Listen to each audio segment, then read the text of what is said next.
All right, we're back. We've just left Warrenook. We're here now in, where are we again? We're actually about, about 7 or 8 k's west of Charlton. No worries. Now, how is your property being affected by this VNI West project? So we've got 9 kilometres of the proposed project. And yeah, look, same as what you've seen today, people turning up, coming around, trying to force themselves onto our properties. Understandable. Now, how many acres have you got on your property? So we're 3,400 hectares of land we have, and it runs. Our property is a lot longer north-south, and the proposed line is north-south, splitting the middle of our property. So it makes it pretty hard to work around. Biggest thing is it's all put back on the farmer. So if this proposed project does go ahead, working in and around this power line becomes pretty hard. We've got insurance that we will have to go from 20 million public liability to 50 minimum public liability, and just on our farm alone, that's going to increase costs of $20,000 to $30,000 a year to cover infrastructure that doesn't do anything for us. As a lot of people in the city probably wouldn't realise it, but this power line that comes through does not provide power for us in the country. It's 500 kV line. It's very dangerous. The radiation that comes off this line is not great for human health, that we have to work in, under and around.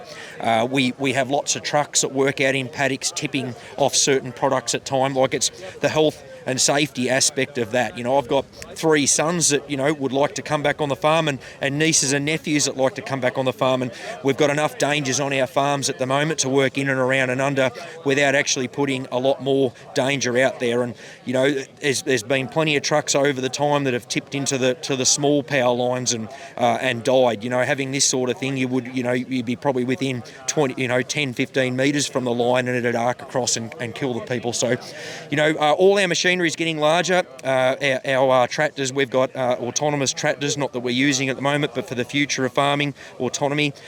This is going to make it a lot harder to use all the future farming practices.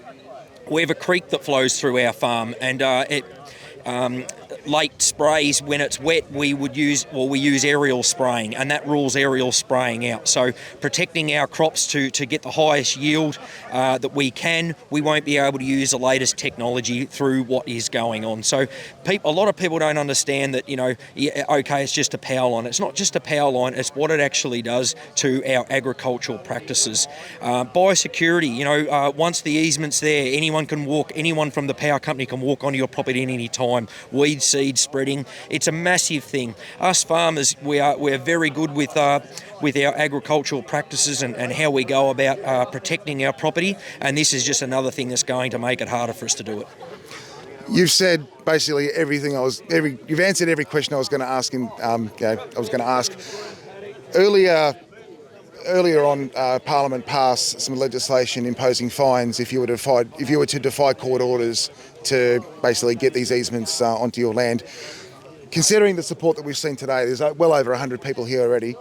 With the community support behind you, would you be willing to defy those court orders and potentially face fines? Absolutely, yeah. But the fines and that, there's lots of reasons here, but, to be issued a fine and for them not to listen to the reasons why we won't let them on there, I just don't think the fine's going to stack up. Now, with the court order that could possibly come and the compulsory acquisition of our land, I'll be there and standing in front when they arrive, and I'm sure there'll be more than 100 people, friends and people in the cities who have been messaging me in the last 2 to 3 weeks. We'll have thousands and thousands of people turn up, and I'll be honest, when the first farmer gets arrested, how's that going to look across Australia? I'm sure that this is going to be definitely won't be a good look. No, this will be law changing responses to this. Now, if you were to send a message to those members of Parliament, especially in the upper house and the crossbench, who voted in favour of that legislation to impose fines on you if you were to defy court orders, what message would you have for those MPs? I'd be really questioning about looking at your seats and being pretty worried that, if you're in a marginal seat, I reckon you're going to lose your job. It's going to be massive, and I think this could be the start of a big change in Victoria, especially. Jacinta Allen, I think we're coming for you, and I honestly think there's a big change coming. And just to let you know too, Alistair Parker from VicGrid, good on you, mate. His job's not going to go for too long. James, thank you very much for your time today. Thank you. I know you've got a pretty busy day, but well done for your support out in this Western Victoria, and hopefully we can... Oh, no, the camera's just dropped. There it goes. Oh, no, the camera dropped. It is a bit windy out here today. But, James, thank you so much, No and worries. we'll hopefully see you out there again. Thank you. Good on you, mate. Cheers.